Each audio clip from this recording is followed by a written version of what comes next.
같이 나눌 하나님의 말씀의 성경의 본문은 신명기 6장 21절에서 23절까지의 말씀.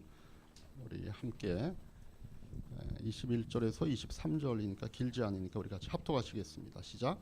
당신들은 자녀들에게 이렇게 일러 주십시오. 옛적에 우리는 이집트에서 바로의 노예에 있었으나 주님께서 강한 손으로 우리를 이집트에서 이끌어내셨다. 그때 주님께서는 우리가 보는 데서 놀라운 기적과 기이한 일로 이집트의 바로와 그의 온 집안을 치셨다.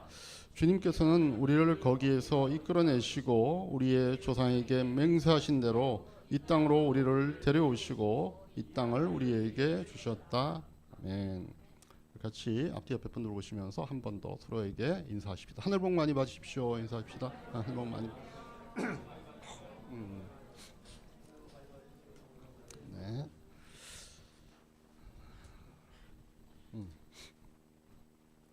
미자매가 오늘 저쪽으로 갔네. 여기 있어야 되는데. 답답할까봐. 성도들 올 분들 다 왔으니까. 자, 우리 오늘 이 본문을 갖고 함께 여행함이라고 하는 제목으로 하나님의 말씀을 나누겠는데, 신명기 내용을 읽었지만 신명기는 이제 출애굽기에 우리가 배경을 알아야지 이해할 수 있는 책이기 때문에 출애굽기 얘기 좀 하겠습니다. 여러분들 출애굽기 읽으면서 좀 의아하게 드는 생각이 없으셨습니까? 성경을 읽을 때는 물론 이제 뭐 상황에 따라 다르겠지만 눈으로만 보지 마시고 생각을 하시면서 좀 보셔야 됩니다. 그냥 까만 건 글씨요 하얀 건 종이니까 막 이렇게 읽지 마시고 생각을 하면서 읽다 보면 그때그때 주신 하나님의 어떤 그 여러분들 나름대로의 그 인사이트들이 있고 궁금증이 있고 또 도전도 되고 이런 어떤 체험들을 하게 되시지 않습니까?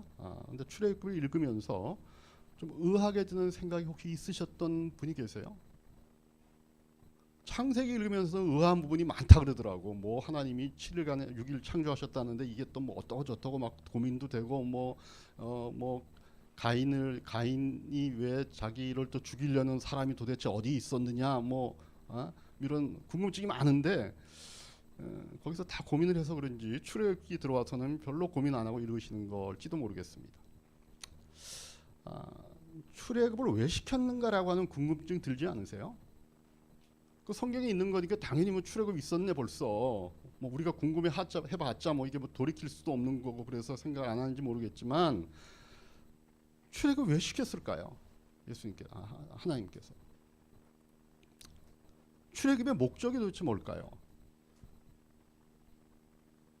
여러분 출애굽 목적은요 가나안 땅으로 인도하기 위해서잖아요. 애굽에서 탈출시키셔서 하나님이 약속하신 가나안 땅에 들여보내시는 것이 출애굽의 목적입니다. 자, 그러면 가나안 땅이 애굽 땅보다 좋았나요? 뭐 표현은 적과 끌이 흐른다 그러지만 실제로요 가나안 땅하고 애굽 땅은 비교할 바가 안 됩니다. 애굽 땅이 가나안 땅에 비해서 살기 한 100배 정도 더 좋습니다. 그럼 왜 굳이 출애굽을 하게 하셨을까요? 뭐 오늘 우리가 읽은 이 본문에도 보니까 하나님께서 바로 왕과 이집트의 군대를 치시고 이스라엘을 애굽에서부터 이끌어내셨다 그렇게 표현이 되어 있습니다. 그럼 하나님 능력이 많으시잖아요. 그 강한 그 당시에 최고의 지금 같으면 미국과 러시아와 중국을 합친 것보다 더 강력한 힘과 군사력과 자원을 갖고 있었던 애굽이라고 하는 나라의 왕과 그의 군대를 치시고 이스라엘을 그 나라로부터 탈출시켰다고 해요. 그러면 그 큰 능력으로 이스라엘을 애굽에 살게 하면서도 하나님이 하시고자 하는 일들을 하실 수 있지 않았을까라고 하는 그런 생각이 안 드세요? 목사님 난 오늘 밥 벌어먹기 바빠요. 뭐 그런 생각을 하고 그래요. 혹시 그런 분은 우리 이야기 중에 안 계실 줄로 압니다. 자, 능력도 충분하고 가나안 땅도 애굽보다 못한 곳이면 왜 하나님은 굳이 이스라엘을 그 좋은 땅 애굽에서부터 탈출시켜서 이끌어내셨을까? 차라리 애굽의 왕조를 무너뜨리고 이스라엘을 그곳에서 새로운 나라를 세우게 하시고 살게 하는 것이 더 좋지 않았을까라고 하는 궁금증이 저에게는 있습니다. 여러분은 어떻습니까? 저는 그냥 우리나라라도 좀 잘 살았으면 좋겠어요. 뭐 지금 정권이 이렇고 뭐 나라가 이 모양인데 그냥 하나님 우리나라 잘 살게 해주시기 왜 그냥 지금 하필이면 또 뭐 애굽, 이스라엘 이런 데까지 우리가 신경 써야 되나 그렇게 생각하시는 분은 없으시겠죠. 자, 더 좋은 조건일 수 있는 애굽을 떠나게 하시고 이스라엘을 굳이 이끌어내시는 이유. 오늘 설교의 제목입니다. 하나님이 함께 여행하는 시간을 갖기 위함입니다. 하나님과 함께 여행하는 시간. 그게 이스라엘 광야 40년의 의미입니다. 그것도 이스라엘이 지금 하나님과 함께 여행하는 시간이잖아요. 한눈 팔 수 없는 환경 속에서 오로지 하나님만 바라보며 하는 여행을 하나님이 하게 하시는 거예요. 그게 출애굽의 목적입니다. 그렇다면 이 하나님과 함께하는 여행에 가치가 있겠죠. 의미가 있겠죠. 그게 뭘까요? 요즘 여행하는 분들 많아요. 보니까 우리 저 남비사님 가정에서도 엄마와 세 딸이 여행을 같이 갔다 왔고, 또 뭐 지니엄 식구들도 보니까 그 직원들끼리 여행도 갔다 오고, 또 우리 딸도 친구하고 여행도 갔다 오고, 그냥 불쌍한 엄마 아빠들은 다 집에서 열심히 이렇게 그냥 있고, 뭐 이런 거예요, 그지? 갈 때 다 목적이 있더라고요. 그 나름대로의 그 목적의 그 여행에 대한 어떤 가치를 본인들이 정하고 가더라고요. 자, 하나님과 여행하는 이 목적의 가치, 이게 뭐냐면 하나님과 동행하게 하는 거예요. 하나님과 동행하도록. 동행하면서 뭘 하도록? 신명기 8장 2절에 그 답이 나와 있습니다. 당신들이 광야를 지나온 40년 동안 주 당신들의 하나님이 당신들을 어떻게 인도하시는지를 기억하십시오. 그렇게 오랫동안 당신들을 광야에 머물게 하신 것은 당신들을 단련시키고 시험하셔서 당신들이 하나님의 계명을 지키는지 안 지키는지 당신들의 마음속으로 알아보려는 것이었습니다. 그게 하나님과 40년간 동행하는 거의 목적이었어요. 우리의 마음속을 알게 하려고, 우리 스스로가. 알기 위해서 뭐 하려고? 우리들의 실체와 한계를 보게 하는 겁니다. 이스라엘 백성들의 진짜 그들의 실체를 보게 하는 겁니다. 그래서 뭐 하게 하려고? 8장 3절 한번 보시죠. 주님께서 당신들을 낮추시고 굶기시다가 당신들도 알지 못하는 당신들의 조상도 알지 못하는 만나를 먹이셨는데 이것은 사람이 먹는 것으로만 사는 것이 아니라 하나님의 입에서 나오는 모든 말씀으로 산다는 것을 당신들에게 알려주시려는 것이었습니다. 그러니까 우리들의 실체, 이스라엘 백성의 실체를 알아서 결국은 하나님만 의지하도록 하는 겁니다. 하나님의 말씀에만 의지하도록 하는 거. 그래서 결국 뭐 하게 하려고? 그렇게 하게 함으로 우리들의 실체를 깨닫게 하고 하나님만 의지하게 함으로써 뭐 하게 하려고? 신명기 8장 16절에 정말 놀라운 답이 있습니다. 같이 한번 읽겠습니다. 광야에서는 당신들의 조상도 알지 못하던 만나를 당신들에게 먹이셨습니다. 이것은 다 당신들을 단련하시고 시험하셔서 나중에 당신들이 잘 되게 하시려는 것입니다. 이게 옛날 버전으로 보면 당신들을 복주려 하십니다 이렇게 되어 있습니다. 우리를 이스라엘 백성을 복주시려고 하나님이 이스라엘 백성을 애굽으로부터 꺼내서 환경적으로는 더 살기 좋은 곳처럼 보이는데 거기서부터 꺼내서 하나님이 이스라엘 백성들의 실체를 스스로 보게 하시고 하나님을 의지하게 해서 그래서 궁극적으로 하나님이 그들을 복주시려고. 자, 그럼 이스라엘 백성이 실제적으로 광야에서 하나님과 여행하면서 얻은 복이 뭘까요? 첫 번째요. 노예의 삶에서 자유인의 삶을 살게 되었잖아요. 바로의 노예였다가 하나님의 백성이 되는 겁니다. 여러분, 사람이 자유를 얻는다라고 하는 것은 창조의 가치를 회복하는 일입니다. 하나님이 인간을 창조할 때 자유로운 존재를 만드시나요? 그러니까 저희 집사람 기도할 때 보니까 참 좋은 단어를 쓰시더라고. 자유의지라고 하는, 제가 따로 안 가르쳐 줬는데 혼자 터득을 했나 봐. 자유의지. 자유로운 존재. 하나님이 인간을 창조할 때 자유를 얻는, 우리를 자유로운 존재로, 심지어 하나님의 노예도 아니었어요. 하나님의 부속품도 아니었어요. 하나님의 로봇도 아니었어요. 우리는 하나님이 창조한 하나님과는 별개의 인격적인 존재입니다. 자유를 갖고 있는. 그런데 현실은 이스라엘 백성은 뭐였어요? 애굽에서의 바로의 노예였어요. 그래서 출애굽함으로 이스라엘은 원래 하나님이 인간을 창조할 때 주셨던 인간됨을 회복하는 복을 누리게 되는 거예요.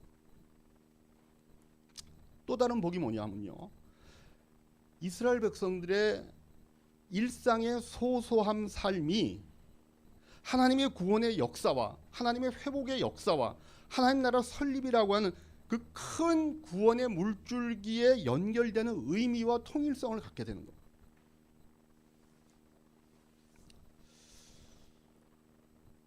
그냥 이스라엘 백성이 그냥 매일매일 살아왔던 각자의 인생이라고 하는 작은 이야기가 하나님의 큰 이야기 속에 포함되어서 이게 우주적이고 영원한 의미를 얻는 복을 누리는 거예요.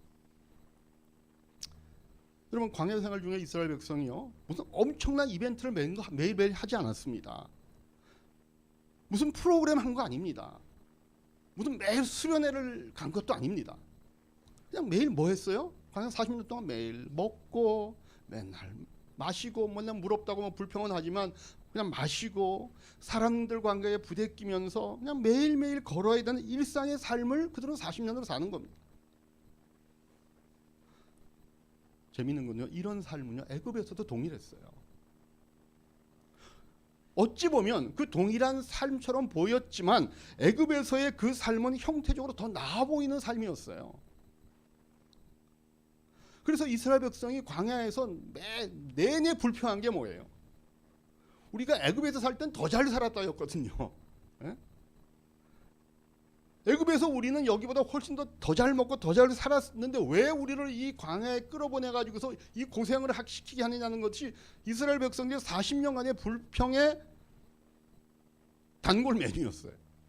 민수기 11장 5절 6절 보죠. 이 사람들 하는 불평의 아주 단골 메뉴. 같이 한번 읽겠습니다. 이집트에서 생선을 공짜로 먹던 것이 기억에 생생한데 그 밖에도 오이와 수박과 부추와 파와 마늘이 눈에 선한데 이제 우리 눈에 보이는 것이라고는 이 만나밖에 없으니 입맛마저 떨어졌다. 뭐 이런 오이, 수박, 부추 이런 거 나오면 또 우리 육군자 형제 눈이 반짝반짝해요. 이거 내 전공이 나오는구나 뭐 이래가지고 생선 공짜로 먹었대요. 왜 공짜로 먹었을까요? 돈 주고 안 샀대요. 왜 공짜로 먹었어요? 노예잖아요. 노예인데 무슨 돈 주고 사지나 그냥. 근데 생선을 먹었어요. 그리고 뭐 오이, 수박, 부추, 파, 마늘 이런 향신료, 그죠? 향신료 그냥 애굽에서 풍부히 나는 거니까 종이지만 먹었어요. 맛이 있죠. 그냥 맨 거 먹는 거보다 양념해서 먹으면. 근데 지금 우리는 맨날 만나 먹으니까 미치고 죽겠다는 거예요.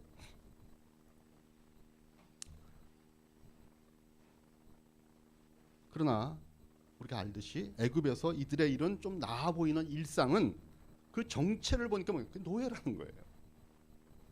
아무리 좋은 음식과 편리한 삶이 있었어도 결국은 그 삶은 노예의 삶이었다는 겁니다.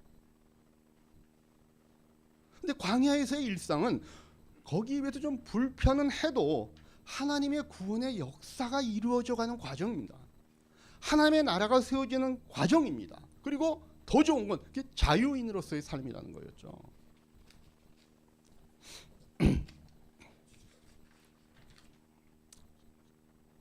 자, 이것과 연관해서 사람들이 좀 착각하고 있는 게 있어요. 소소한 일상의 삶이 비슷하다고 해서 그게 같은 윤리적인 가치를 갖고 있다라고 착각을 하는 겁니다. 여러분, 동성애라든가 어떤 도덕적으로 좀 이상해 보이는 사람들의 삶을 사는 사람들이 자신들의 권리를 주장하느라고 하고 있는 생각이 뭔가 하면요, 자신들의 삶에도 희노애락이 있다는 겁니다. 우리들의 삶에도 희노애락이 있으니까, 그리고 일반적인 사람들과 동일하게 그 사람들도 보니까 그렇게 살아, 우리도 그렇게 사는 거예요. 그러니까 일반적인 사람들의 삶과 그런 우리가 좀 저 사람들을 왜 저렇게 이상하게 우리의 기준으로 볼 때 요즘 세상은 또 다른 기준을 갖고 보려고 애를 쓰고 있지만, 그러니까 통상적인 일반적인 사람들의 시선으로 볼 때 좀 이상한 사람들의 삶도 뭔가 동일해 보이니까 그 사람들의 삶도 존중해 줘야 된다라고 얘기를 하기 시작하는 겁니다. 그 동성 부부가 돼도 이성 부부하고 똑같이 겪는 희노애락이 있으니까 이성 부부의 삶과 다를 것이 없다라고 얘기를 하기 시작하는 겁니다. 이건 정말로 나무만 보지 숲은 못 보는 얘기들이죠. 여러분, 북한 주민들의 삶에서도 희노애락이 대한민국 국민들의 삶과 다를 바가 없으니까 비슷합니다. 제가 주일날 저녁 때가 되면 가끔 보는 프로그램에 이제 만나러 갑니다. 이만갑이라고 하는 북한 탈북자들이 나와서 얼마 전에 태용호라고 하는 그 북한 그 대사를 지냈던 분이 지금 우리나라로 탈북해 와서 지금 국회의원 하고 계시잖아요. 그분이 자기 부인하고 같이 나와서 거기서 패널들하고 같이 얘기하는 걸 보니까 그 태용호 씨도 대사였지만 태용호의 부인은 북한에서 진짜 엘리트였어요. 보니까 금수저인 거예요. 그러니까 북한 금수저들은요, 북한 주민들의 삶을 몰라요. 자기들의 나라가 그런 줄 몰라요. 근데 그 나와서 이제 그 서로 결혼하게 된 얘기, 연애한 얘기 하니까 진짜 우리나라에서 드라마로 찍어도 돼. 그러니까 그런 러브 스토리가 다 있어요. 우리 같으면 북한에서 어떻게 저렇게 연애를 하지 그러는데 다 해요. 그렇다고 해서 북한과 우리나라가 윤리적인 가치에서 동등하냐? 그럴 수는 없죠. 다르죠. 여러분, 동성애라든가 아동학대를 하는 그런 가정이라든가 범죄 집단에서 생활하는 사람들의 삶이 잘못된 것은 그런 삶 속에서 사는 사람들이 느끼는 희노애락의 일상이 잘못된다는 얘기가 아닌 거잖아요. 그런 삶의 형태가 이끄는 그 목적과 결과가 잘못되었기 때문에 우리가 그걸 잘못됐다는 거예요. 그런 식으로 살면 결국 자신들의 인간됨을 파기하는 쪽으로 가기 때문에 그 삶이 잘못됐다는 거예요. 그분들이 동성부부끼리 만나가지고 거기서도 부부싸움하고 또 어떤 삶에 대한 고민도, 그게 잘못됐다는 게 아니잖아요. 근데 지금 세상은 여기서도 그 고민을 하고 여기서도 그 고민을 하고 여기서 비슷한 삶의 형태가 있고 여기서도 비슷한 삶이 있으니까 결국은 똑같은 거 아니냐라고 얘기하기를 시작하는 거예요.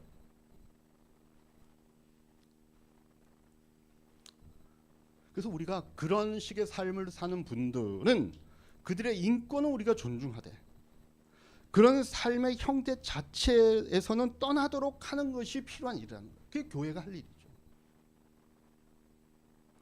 이제 몇 년만 지나면 교회에서 이런 얘기를 하면 잡혀갈지도 모릅니다. 소수 인권에 대한 또 무슨 뭐 그런 탄압이라고 그러니까 그러기 전에 빨리 많이 얘기를 해놔야 될 것 같아요.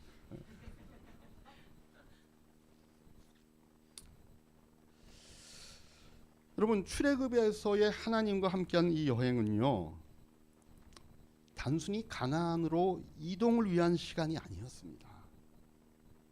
하나님과 동행함으로 하나님이 그들에게 주시는 복을 회복시키려고 하는 여행이었어요. 가장 최고의 복은 하나님을 알아가는 것이었어요.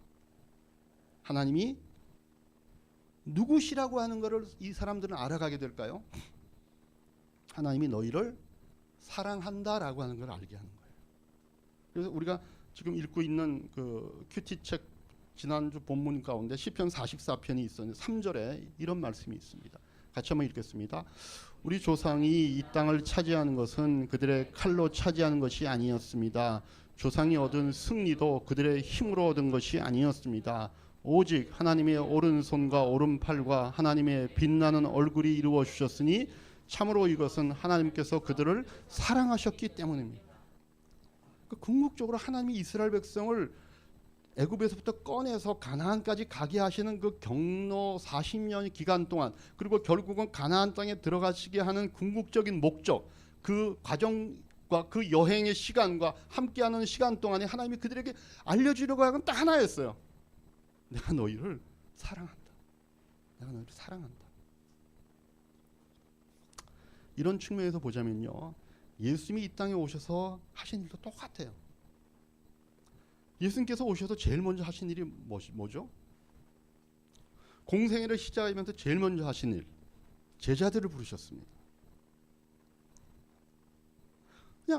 그냥 유태인으로서, 갈릴리 지역의 유태인들로서 자기들의 일상의 삶을 살고 있었던 그 사람들을 예수님이 찾아가시고 그들을 불러내셨어요. 그걸 뭐라 그러셔요? 4장 19절 마태복음 4장 19절 같이 읽겠습니다. 예수께서 그들에게 말씀하셨다. 나를 따라오너라. 나는 너희를 사람을 낚는 어부로 삼겠다. 네. 호숫가에서 낚시하고 어부로서의 삶을 사는 사람들에게 찾아가서 그들을 불러내십니다. 따라와. 그럼 내가 너희를 사람을 낚는 어부가 되게 할게. 그들의 일상의 삶의 터전으로부터 이끌어내셔서 예수님 뭘 하셨냐면요, 그들에게 공부시킨 거 아닙니다. 자, 따라와. 그럼 내가 너희들이 이제 공부하자. 어? 공부하자. 무슨 수련회 하자 그러지 않으셨습니다. 밥 먹게 했습니다. 같이 다니면서 병자들을 찾아갔습니다. 기득권 세력과 토론하고 이렇게 하는데 같이 있게 하셨습니다. 예수님과 함께 여행 다닌 거예요. 3년 반 동안. 마가복음 3장 14절 예수님이 하신 일. 예수께서 12를 세우시고 그들을 또한 사도라고 이름하셨다. 이것은 예수께서 그들을 자기와 함께 있게 하시기 위해서. 그들을 불러낸 목적은 그거예요. 자기하고 함께 있게 하기 위해서 불러낸 거예요. 그리고 같이 함께 있으니까 예수님 가는 곳에 늘 같이 다니겠죠. 같이 다니는 거예요. 그러면서 놀라운 일들은 예수님이 그들과 함께 같이 여행을 다니면서 뭘 하셨냐면 그들이 그냥 평소에 살고 있었던 그런 그들의 일상의 삶의 가치를 바꾸어 주십니다. 여러분, 그들이 제자가 되고 난 다음에 그들이 살았던 삶의 내용은요, 예수님의 제자가 되기 전과 비슷했어요. 고기 잡고, 어떨 때는 가끔 회당에도 가고, 밥 먹고, 인간관계 속에서 희노애락도 느끼고, 어느 놈이 더 높냐, 내가 더 높냐 이렇게 하고 싸우기도 하고. 그 예수님을 따라다니면서도 자기들이 옛날에 살았던 삶의 방식과 별로 다르지 않았습니다. 그러나 예전에는 그냥 자신들의 인생을 사는 삶을 살았을 뿐이에요. 그러나 예수님과 동행하면서부터는요, 이들의 삶은요, 하나님 나라의 건설이라고 하는, 그죠? 하나님의 이야기의 그 큰 흐름의 일부가 되는 겁니다. 그들의 삶의 가치가 달라지는 거예요.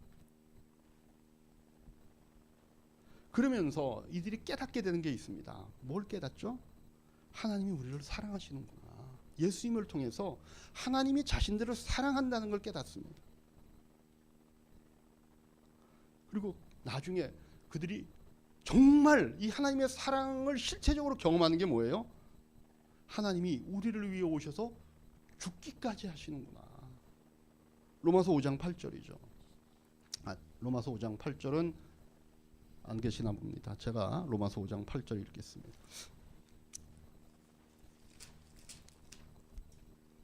로마서 5장 8절. 그러나 우리가 아직 죄인이었을 때에 그리스도께서 우리를 위하여 죽으셨습니다. 이리하여 하나님께서는 우리에 대한 자기의 사랑을 실증하셨습니다. 이전 번역에 보면 확증하셨습니다 이렇게 되어 있죠.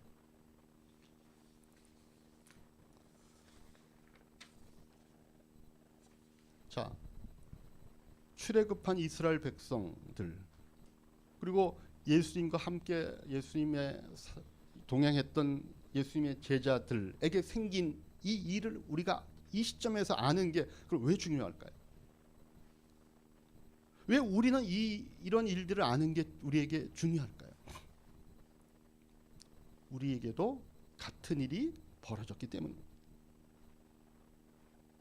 우리는 개인이기도 하지만 교회의 지체들이죠. 교회로 모이는 거잖아요. 그리스도를 머리로 한 우리는 그 교회라고 하는 영적 공동체의 일원으로 다 부름을 받아 지금 이 자리에 있잖아요. 그러니까 교회라고 하는 말 자체가 뭐예요? 에클레시아라고 하는 단어가 말하듯이 불러낸 사람들의 모임이란 뜻이잖아요. 우리는 세상으로부터 부름을 받아 모여 있는 사람들의 모임입니다. 그래서 우리의 존재는 세상으로부터 하나님이 불러낸 자들이에요. 이스라엘처럼, 예수님의 제자들처럼. 뭘 위해서? 하나님이 창조 때부터 예정하셨던 하나님의 축복을 회복시켜 주시려고 우리를 불러내셨다. 이스라엘 백성을 애굽에서 불러내시듯이, 예수님께서 제자들을 세상으로부터 불러내시듯이 우리를 불러내시는 겁니다. 뭘 위해서? 우리가 이 세상 속에 그대로 그냥 있으면 우리는 세상적인 삶만 살다가 그냥 죽으니까 허무한 인생이잖아요. 우리 인생의 그 여정을 한번 생각해 보면 진짜 허무해요. 30년 열심히 우리가 준비하잖아요. 학교 다니고 뭐 해갖고서 좋은 대학 가든지 뭐 나쁜 대학 가든지 뭐 어떤 가잖아요. 인생을 준비해요. 그럼 30년, 그 다음에 30부터 60까지 열심히 살아요. 그리고 60부터 그 다음 뭐 해요?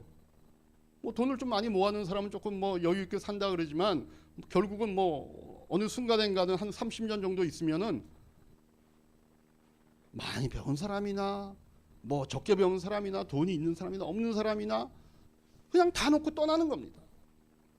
그러니까 끽해야 90년, 조금 더 쓰면 100년 살아보다가 그냥 끝나는 게 인생이에요.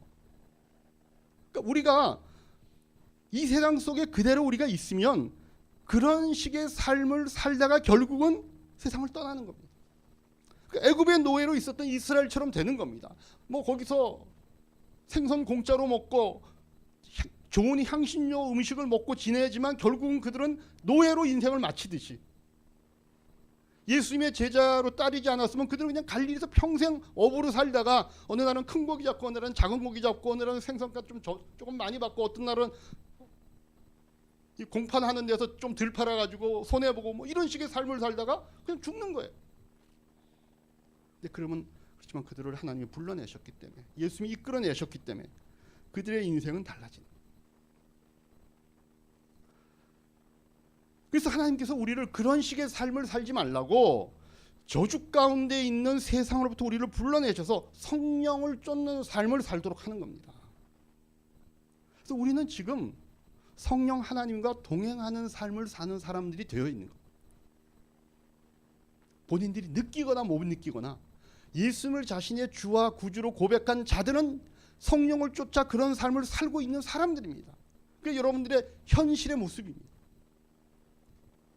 근데 잘 생각해보세요. 그 삶의 형태가 특별한가요? 우리가 그러면 그 이후에 매일 모여서 이렇게 예배하고 맨날 무슨 3박 4일 수련회 연장으로 뭐 한 달 내내 하고 그 다음에 뭐 열광적으로 맨날 모여서 찬양하고 만날 때마다 모여서 와 막 이렇게 막 그냥 그렇게 살까요?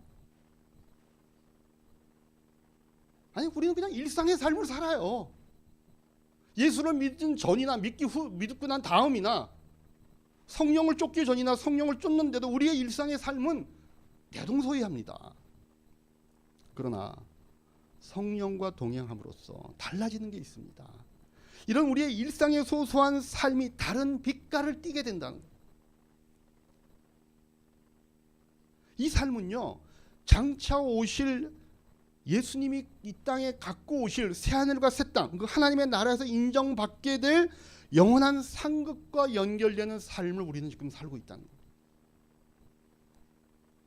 그래서 우리가 먹는 거, 마시는 거, 이 모든 것들이 하나님의 영광을 드러낼 가치를 갖고 있는 것으로 변하는 겁니다. 고린도전서 30장 31절이 그 얘기죠. 10장 30절. 자, 같이 읽겠습니다. 그러므로 여러분은 먹고 마시는 일상적인 것들이 하나님의 영광과 연결되어 있다는 겁니다. 우리의 일상적이고 소소한 삶의 가치가 달라지는 겁니다. 여러분 맞잖아요, 그죠? 같은 색깔이라도 무광이 있고 빛이 나는 그런 컬러가 있습니다. 같은 빨간색이어도 느낌이 다르죠. 여기도 지금 보니까 빨간색들을 오늘은 빨간색 입은 분들이 여기 저 지니엄 부부밖에 없네. 톤들이 조금 다르긴 해요. 하나는 잘 빨아 입은 것 같고 하나는 그냥 오래 입은 것 같고 그러기도 한데 저는 뭐 이분들을 다 좋아하는 건 아닌데 예를 들면 레드벨벳이라고 하는 우리나라 K-팝 가수가 있잖아요. 우리나라 콘서트장에서 레드벨벳이 빨간맛 부르는 거 하고 북한 공연 가서 제가 부르는 거를 봤어요. 가사도 똑같고요. 춤 동작도 똑같고요. 표정도 똑같게 하려고 애를 썼어요. 근데 달라요. 이쪽 빨간맛하고요. 저쪽 빨간맛하고는 달라요. 나는 혹시 쟤네가 하다가 빨간맛 이렇게 하는 게 아니라 빨갱이 이렇게 할까 봐 굉장히 이제 고민했는데 그거는 끝까지 빨간맛이라고 그러더라고요. 같은 색깔이라도 달라집니다. 우리가 성령을 따라 살면 우리의 일상은 원래 하나님이 우리 인간들에게 주셨던 축복의 색깔로 바뀝니다. 밥을 먹을 때도, 친구와 얘기할 때도, 직장에서 일을 할 때도, 자녀를 양육하고 우리가 어떤 입시 준비를 하고 직장에서 어떤 생활을 하는 이 모든 우리의 소소한 일상이 나중에 우리가 하나님 나라에서 하나님으로부터 인정받게 될 상급의 포인트로 쌓이는 겁니다. 그러니까 다 죽고 난 다음에 모든 것들이 허무하게 우리의 죽음과 함께 쓰러지고 없을 것들이 아니라 어쩌면 우리가 죽음 이후에 이 땅을 떠난 이후에 하나님 앞에 섰을 때 우리가 이 땅에서 살았던 그 소소한 일상의 그런 자잘구레한 것들이 다 빛깔로서 선명하게 드러날 겁니다. 하나님 앞에서.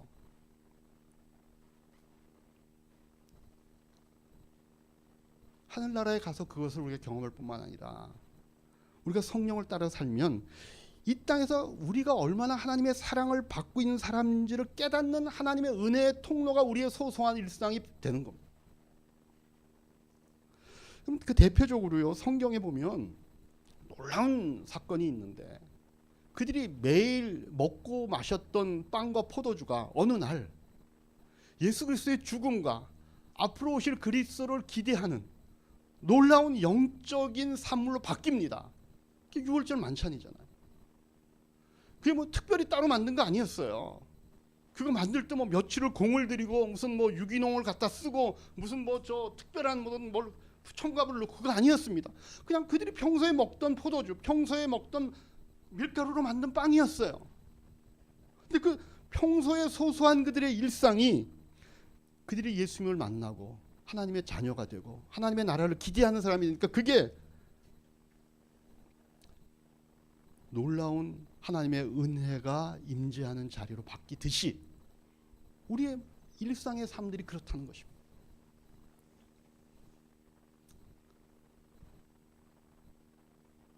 로마서 14장 17절과 18절의 말씀 한번 보시겠습니다. 하나님의 나라는 먹는 일과 마시는 일이 아니라 성령 안에서 누리는 의와 평화와 기쁨입니다. 그리스도로 이렇게 섬기는 사람은 하나님을 기쁘게 해드리고 사람에게도 인정을 받습니다. 그러니까 우리가 현재 이 땅에서 살아가고 있는 일상에 그냥 먹고 마시는 소소한 삶은 그냥 그것의 가치로만 끝나는 것이 아니라 우리가 성령을 따라 살면 성령 안에서 누리는 의와 평화의 기쁨의 내용으로 바뀌고, 그죠? 이것이 나중에 하나님 앞에서도 인정받는 삶의 내용들로 업로드 된다는 것. 저는 우리 이하이교회 성도님들의 삶이 그런 삶이기를 주님의 이름으로 축복합니다. 성령의 이끄심을 따라 우리의 일상의 소소한 삶이 이제는 그 하나하나에서 하나님의 사랑이 담겨져 있는 삶의 내용이라는 사실들을 다시 한번 확인하시고 그 삶을 누려가시는 한 주간이 되시기를 주님의 이름으로 축복합니다. 기도하겠습니다. 들으신 말씀 생각하면서